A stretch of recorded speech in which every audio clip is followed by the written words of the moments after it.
GBL Season 8 is coming soon to Pokemon Go, and of course, along with all the different cups and new outfits and reward tiers and stuff like that, there are also those move pool changes and those move rebalances. And Season 8 GBL has some mighty big ones that I feel like people have been waiting for and are going to be really excited about. So in this video, I'm going to specifically cover the move set changes and the move rebalances, what that means for these Pokemon in Pokemon Go specifically. If you are curious about all the other changes coming with Season 8 GBL, all the different cups, and which Pokemon are going to be the top performers in these specific cups, well, link in the description to that video. I already did it, so check it out if you want to know about that. This video, though, specifically focusing on the move changes, the Season 8 attack updates. And all these updates are pretty big here. For many of them, we don't have the exact stats right now, so I can only give you my gut opinion on them. But of course, once these do get implemented in Pokemon Go, I will go over all those numbers and all that matchup data for you, as I always do. And I'll make a nice winners and losers video for you guys to help break that down. But what are these move updates? Well, for one, already implemented in the game, we have Rock-type Weather Ball. So the Weather Balls for the cast forms and I guess other Pokemon that are getting them are supposed to be based on weather types from the main series games. So we have Fire for Sunny, we got Ice for Blizzard, we got Water for Rainy, but there is like a sandstorm kind of weather that happens, and that's supposed to be Weather Ball Rock. Right now we've had Weather Ball Normal and no Weather Ball Rock. So Weather Ball Normal is now Weather Ball Rock. So normal cast form, it's throwing rocks now. It's not a body slam, it's a rock body slam. And in honor of getting the rock type Weather Ball, Hippowdon will be receiving this move. I don't know if it's got it already. I know it's already been changed, so like the normal cast forms, they got the rock Weather Ball. But I don't think Hippowdon has this move exactly yet. We're probably going to have to wait for like Monday or Tuesday for them to implement all these changes for Hippowdon to get the rock Weather Ball. Now, does this make Hippowdon like a really big meta threat now? Well, it's got Earth Power, and it getting an early charge move and an early rock type charge move to complement the ground type coverage. That's phenomenal because that's like perfect neutral coverage for everything. But Hippowdon is still stuck with some pretty butt fast moves, so it's an upgrade for Hippowdon, but I don't think Hippowdon's going to exactly be a big meta Pokemon with this Weather Ball update. Other Pokemon in the future, though, I mean, rock type coverage is phenomenal in Pokemon Go. You pair that with fighting or ground type attacks, and you're basically hitting everything. So I feel like rock type Weather Ball is going to be really big in the meta. So I guess buckle in, get ready for that coming in the future, because bigger stuff is probably going to get this. And then we got Feather Dance, an elegant flying type charge move that will sharply decrease the opponent's attack stage. Now it says it will. It doesn't say there's a chance to or 50% chance to, but right now we are assuming that this is going to be like an Octazooka, or it's going to have like really, really butt stats, and it's going to have a big energy cost, and it's going to do it 100% of the time. We'll have to see what actually happens. We don't have a data mine on this yet. We don't know what the stats are yet on it, and only Pidgeot is going to be getting it. Whatever the composition of this move is going to be, Pidgeot is kind of a butt Pokemon. The Gust update is pretty nice, and in limited formats, Pidgeot can get the one over on things, mostly slam dunking on the Alolan Marowak left and right, as we see in the Kanto Cup pretty often there.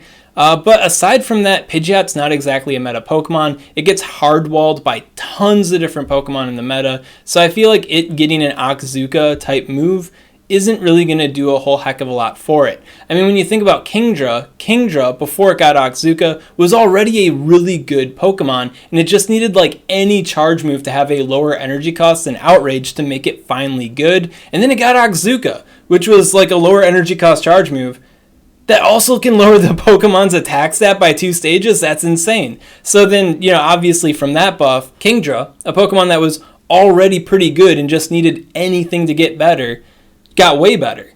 Feather Dance for Pidgeot, I don't think that's going to do a whole lot. Other things in the future getting Feather Dance, maybe. Then we have moves getting updated. So existing moves, but things are changing. And all these toxic symbols here, yeah, Poison type is getting a huge buff. in GBL, and a much needed buff overall because Charm, Fairy types, they're getting to be a little bit too much. You know, a little bit too much. And a lot of people were calling for a Charm nerf. They're like, Charm's too strong. But then you've got like the big, you know, math wizards like myself going like, yo, Charm is really strong, but like it's not that strong. We just need more options to fight Charmers. Poison types would be a really good option to do that because they are a really like weak type in GBL and they're really held back by the weak attacks that they have in the game. But now poison types are rising up. We got some big poison type buffs here. So the first of these buffs we have is Acid Spray. Acid Spray is now going to have a lower energy cost. Way back when, like a million years ago, when Acid Spray first came out in Pokemon Go, I was like, yeah, this move's pretty good. It's pretty interesting, but it's just too slow for a lot of Pokemon to really appreciate it. Like, you can get ahead with Acid Spray, but it'd always be kind of like a meme or kind of like a stroke of luck kind of thing. Acid Spray was just too slow. So it happening sooner, that's going to be great. I feel like Acid Spray will be a better attack than it was before, and we will probably see a lot more Acid Spray now than ever. I mean, that goes without saying, right? I'm pretty interested to see how the numbers line up for Tentacruel in particular. Tentacruel definitely feels like the kind of Pokemon that's just like on the cusp of the meta, like it's almost there. It just needs like a lower energy cost charge move or a better energy gaining fast move. And Acid Spray getting a lower energy cost, that could be the nudge that Tentacruel needs to finally be good.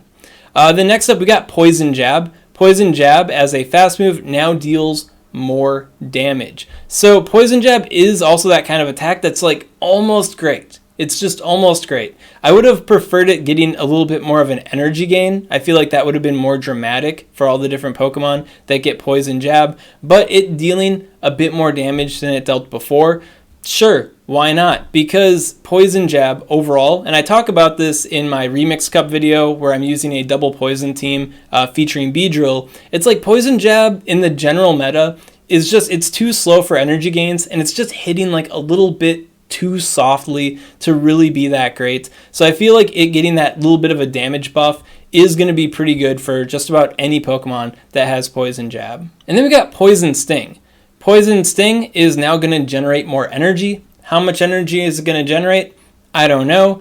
What Pokemon have Poison Sting? Like, who are the big Poison Stingers in the meta? It looks like we got Ariados, Drapion, and Quillfish. Quillfish is pretty decent. It's got the Aqua Tail, so it's pretty spammy already. And Drapion also has the Aqua Tail. I feel like Drapion's more known for its like big fast move damage, but Poison Sting getting an energy buff, that could be a pretty nice change for it. And then we got Ariados here, and Ariados, we haven't gotten into all the buffs just yet, but Ariados is benefiting from a lot of these Season 8 buffs, so it could be really cool with Poison Sting. It might be better with the Poison Jab. We'll have to see how it sims out once we get the actual numbers on this. Now, one thing I do want to mention about Poison Sting too is I'm a little bit nervous about it actually being good or not, because a long time ago, many moons ago, probably when you guys were still in grade school, they buffed Infestation to have better energy gains. And we were all pretty hyped about the Infestation buff,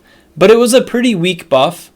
And I feel like Poison Sting might get the Infestation treatment, where it's like, yeah, you buffed it. It didn't change anything. So I'm also a little bit skeptical about Poison Sting doing good stuff here. So we'll have to see what happens. Poison Jab, on the other hand, Poison Jab definitely appreciates this buff, no doubt. I don't know what the numbers are yet, but Poison Jab it's almost there, so this could be enough for it. Next poison type buff we have is Cross Poison. This poison type attack now deals more damage and has a higher chance of sharply increasing your Pokemon's attack stat. So we're thinking that this is going to be like a Night/Clone. So, you know, not bad. Pretty good attack there. Doesn't have the coverage of Night Slash, but a nice buff nonetheless. Who gets Cross Poison? Not a lot. Galvantula gets it, and Ariados gets it. And as far as Pokemon that might be good, I think that's basically it for Cross Poison. So, yeah, you buffed it, but nobody gets it. And the Pokemon that get it might not even want to use it. So, it's kind of awkward. But, hey, maybe more Pokemon in the future will get Cross Poison. And now it's a really cool looking attack, so why not? Then we got Poison Fang. This poison type charge attack now has a 100% chance to decrease the opposing Pokemon's defense stat. That's pretty good sounding. That sounds like a pretty decent attack. Poison Fang is a pretty weak move, so it getting a debuff effect, that's pretty nice. Who gets Poison Fang? The only like useful Pokemon right now that have Poison Fang are going to be like Golbat, Shadow Golbat, and maybe like Shadow Sharpedo as a meme, or like Venomoth or Shadow Venomoth as a meme. So yeah, Poison Fang, just like Cross Poison, it's like you buffed it, but nobody gets it. So we'll see what happens. I mean, Golbat's already pretty good. My remix team used Golbat to really great effect. Golbat would appreciate getting the, the defense drop from the Poison Fang. It could give it some interesting like wing attack KOs by dropping that defense stat a lot. So I'd say overall a pretty solid buff for the few Pokemon that get it. Then they are buffing Dragon Tail. It does more damage but generates less energy, which is going to be interesting to see. I really do want to see what the stats actually are on this and then get some big PV poke simulations before I say like, is this as good or not? Because Dragon Breath already is that like big damage type attack. So if Dragon Tail isn't doing more damage, like fast move damage, than what Dragon Breath is, then I don't know how interesting this is going to be if it doesn't have good energy gains. So if we do end up like with a Dragon Tail Charm type attack, what does that exactly mean? I can't tell you for sure right now. So we'll have to see what ends up happening with it, where the dust settles with the Dragon Tail. And then finally, we have Focus Blast, getting a little bit of a rebalance here. This charge attack now deals more damage. So I guess Regirock, Registeel, and whatever the heck else uses Focus Blast, I guess Hypno and Shadow Hypno, it'll deal more damage. So any just missed KOs may end up being KOs now. I know that in a lot of those cups there, we would be Focus Blasting them normal type Pokemon using Lick. And sometimes they'd miss that KO and they'd reach the charge move and then they'd get our Reggie Pokemon there. So that was always unfortunate. So now maybe it might actually KO. We'll have to see what the stats end up being. And then we also have some Movepool expansions here. Ariados is now going to learn Lunge. You know Galvantula with Lunge, how crazy that is? Well, now Ariados is going to get it. Ariados also has Poison Sting. It also has Poison Jab. It also has Cross Poison. So a lot of these buffs are going to be sinking into the Ariados. And Ariados is kind of like just on the cusp of the meta type Pokemon there, mostly held back due to how weak Poison type is. So it'll be interesting to see how this helps out Ariados in the Pokemon Go meta. I think it'll still probably be like a meme tier Pokemon, but now it's definitely a more threatening meme than what it was before. And then Poison Fang is getting added to Nidoqueen and Crobat, the bait move that can now decrease the opponent's defense stat, Poison Fang. So I think this is really big news for Nidoqueen. Nidoqueen is a Mud Slapper and a Poison Jabber, so aggressive fast move damage. So it being able to decrease the opponent's defense stat to help fuel its fast move damage, that's really good. And then it still has Earth Power and Earthquake to just nuke stuff with. So now it's got like a weak bait move, and it's got these big daddy kind of nuke attacks. I think it's going to give Nidoqueen a lot more threat than what it's had before. Nidoqueen, also kind of like a meme tier Pokemon. This might actually make it a bit more meta, because now it'll have good play against the Azumarill and the Galar Stunfisk. So Nidoqueen, might want to keep your eyes peeled for that one.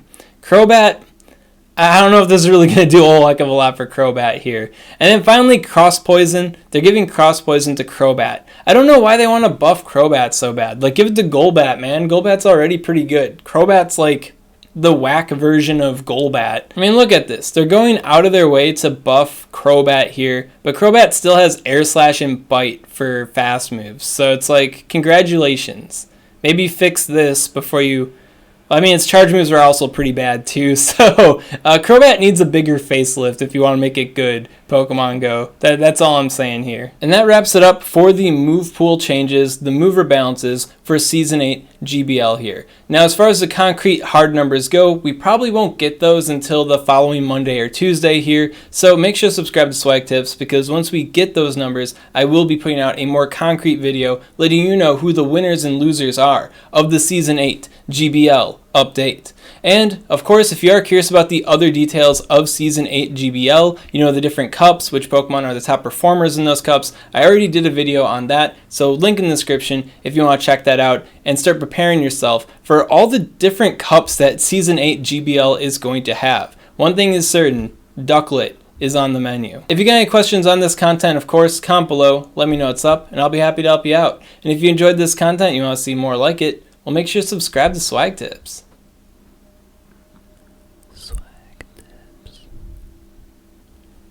I'd also like to give a special shout out to these patron supporters. If you want to support Swagman on Patreon, link in the description.